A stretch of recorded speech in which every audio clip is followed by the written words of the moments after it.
일론 머스크가 성공에 대해 하는 조언 들어보면 진짜 놀라울 정도로 간단하고 한결같거든요. 근데 만약에 바로 그 머스크가 만들고 있는 미래가 이 조언을 완전히 쓸모없게 만든다면 어떨 것 같으세요? 오늘은 바로 이 지점, 머스크의 성공 철학과 그가 만드는 미래 사이의 이 엄청난 모순, 이 역설에 대해 한번 깊이 파고들어 보려고 합니다. 머스크한테 젊은 사람들한테 딱 한 가지만 조언해달라고 하면 거의 항상 이 말을 해요. 유용해지려고 노력하세요. 이게 그냥 뭐 성공 비법 이런 게 아니에요. 그의 모든 생각과 행동을 꿰뚫는 핵심 철학인 거죠. 자, 바로 여기서부터 오늘 이야기가 시작됩니다. 자, 그럼 머스크가 말하는 유용하다는 거, 이게 대체 무슨 뜻일까요? 왜 성공의 수많은 비결 중에 하필 이걸 가장 중요하게 생각하는 걸까요? 우선 그 정의부터 한번 제대로 짚고 넘어가 보죠. 머스크가 생각하는 유용함은 그 정의가 아주 명확해요. 그냥 뭐 돈 많이 벌고 유명해지는 그런 개인적인 성공이 아니라는 거죠. 핵심은 바로 순기여예요. 그러니까 내가 사회에서 쓰는 것보다 더 많은 가치를 세상에 돌려주는 것. 이게 바로 그의 철학이 시작되는 지점입니다. 자, 목표는 명확해졌죠?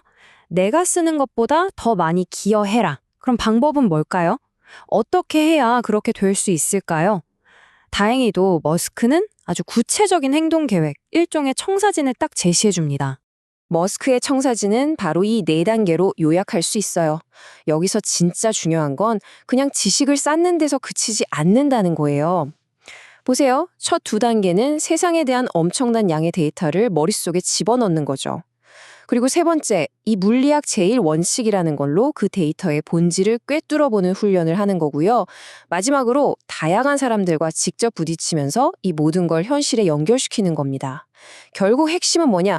끊임없이 배우고 적용하라 이거죠. 그리고 이런 기술적인 부분만큼이나 중요한 게 바로 마인드셋을 바꾸는 거예요.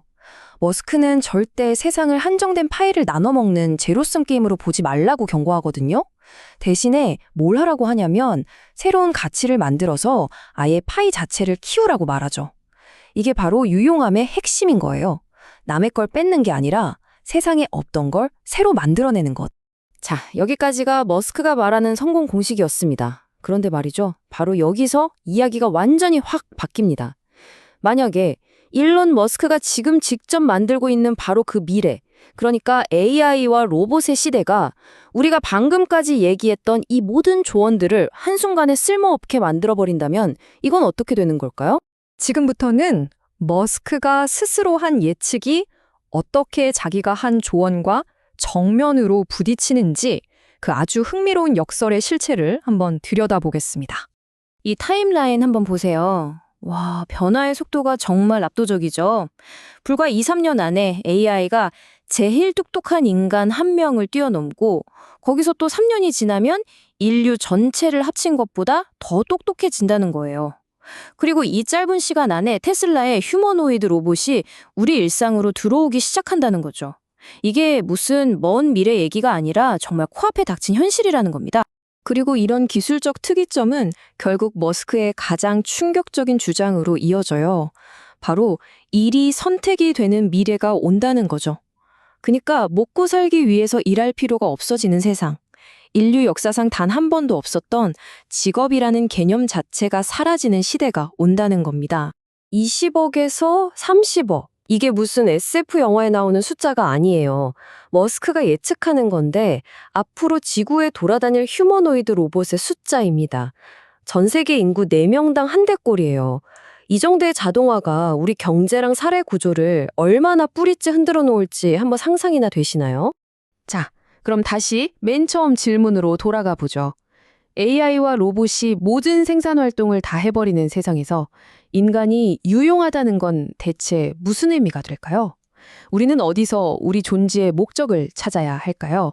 바로 이 질문이 머스크가 만든 역설의 핵심이고 어쩌면 우리 시대 전체의 가장 근본적인 딜레마일 겁니다. 생각하는 능력, 몸을 쓰는 능력, 모든 면에서 AI가 우리보다 뛰어날 때 인간의 지능은 대체 왜 필요한 걸까요? 그 목적은 뭘까요? 근데 정말 흥미로운 건 이 질문에 대한 답의 실마리를 머스크가 직접 만든 학교에서 찾아볼 수 있다는 거예요. 스페이스X 안에 세운 아스트라노바라는 학교인데요. 이 학교의 목표는 아주 명확해요. 정답을 외우는 아이가 아니라 정답이 없는 문제에 덤벼드는 아이. 그러니까 혼자서 깊게 생각하고 또 같이 힘을 합쳐서 문제를 푸는 그런 능력을 길러주는 거죠. 이 교육 철학의 핵심이 바로 코넌드럼이라는 프로젝트예요. 학생들한테 일부러 정답이 없는 복잡한 윤리적 딜레마를 툭 던져주는 거죠. 예를 들면 이런 거예요. 자율주행차가 사고를 피할 수 없을 때 과연 누구를 보호하도록 프로그래밍해야 할까? 같은 문제요. 여기서 중요한 건 뭘 아느냐가 아니라 어떻게 결정할 거냐, 이걸 훈련시키는 겁니다. 바로 이게 머스크가 만든 역설에 대한 답이 될 수 있고 또 새로운 시대의 유용함이 뭔지를 다시 정의하는 거라고 볼 수 있어요. 미래의 가치는 이제 더 이상 몸으로 일하거나 머리로 지식을 외우는 데서 나오지 않을 거예요. 그건 어차피 AI가 우리보다 훨씬 잘할 테니까요. 대신 인간만이 가질 수 있는 가치는 뭐냐? 바로 복잡하고 정답 없는 윤리적, 창의적인 문제들 사이에서 길을 찾고 방향을 정해주는 능력. 바로 여기서 나온다는 거죠. 이 모든 이야기는 결국 딱 하나의 질문으로 돌아오게 됩니다. 그럼 우리는 이 다가올 미래를 어떻게 살아야 할까? 이 질문에 대한 머스크의 대답은 참 놀랍게도 그가 자기 아이들한테 해주는 조언 속에 들어있더라고요. 일론 머스크조차 자기가 만들고 있는 미래를 보면서 근본적인 회의감이 든다고 고백해요. 스스로한테 이렇게 묻는데요. 아니, 내가 왜 이렇게 힘들게 일해야 하지? 친구랑 가족 만난 시간도 포기하면서까지 말이야? 어차피 나중엔 AI가 이 모든 걸 나보다 훨씬 잘할 텐데. 자기가 만든 미래가 자기의 현재를 위협하는 바로 그런 순간인 거죠. 그래서 그의 결론은 AI랑 경쟁하라는 게 아니에요. 어차피 경쟁해봤자 의미가 없으니까요. 대신에 그냥 당신 스스로에게 의미 있고 뭔가 해냈다는 성취감을 주는 걸 찾으라고 조언하죠. AI가 모든 일을 대신해주는 세상에서 우리 인간에게 남은 유일하면서도 가장 중요한 숙제는 바로 나만의 의미를 찾는 것이라는 결론에 이르는 겁니다. 그래서 머스크가 던진 이 역설은 결국 우리 한 사람 한 사람에게 이 마지막 질문을 남기는 것 같아요. 일해야 할 필요가 없어진 인공적인 풍요의 세상에서 여러분은 여러분의 시간을 어디에 쓰고 무엇을 만들고 또 어떤 의미를 찾아가시겠어요?